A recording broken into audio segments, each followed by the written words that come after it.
गर्मी में टप टप चुआता पसीना, मुश्किल भइल बाटे राजा जीना। हई देखो ना ऊपर से नीचे तक पूरा पानी पानी हो गईनी। गर्मी में टप टप चुआता पसीना, मुश्किल भइल बाटे राजा जीना। कई देता कौनो उपाया तू देख के, कई देता कौनो उपाया तू देख के।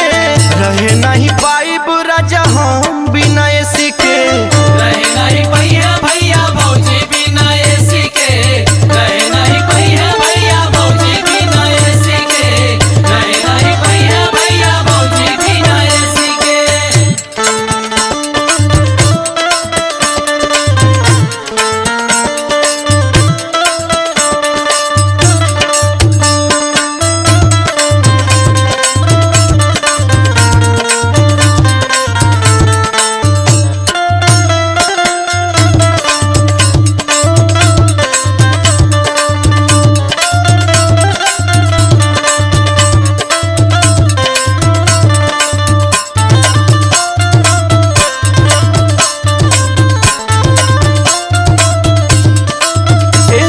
जी सुनी ना, हाँ लागत घाम चाम जरी जाता राजा जी।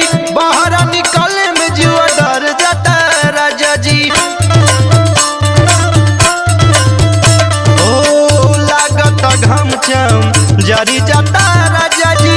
बाहर निकले में जुआ डर जाता राजा जी। बाहर निकले में जुआ डर जाता राजा जी।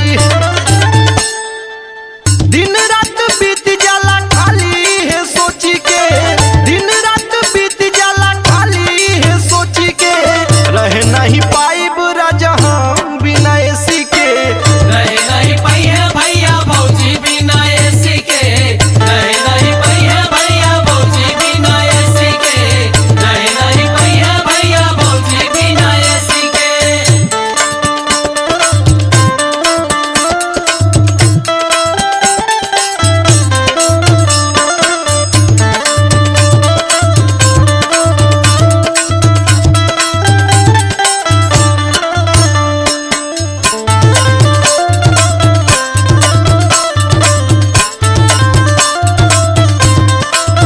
हरे गर्मी बर्दाश्त नइखे हो, देहिया में आग जैसन लगी जाता राजा जी।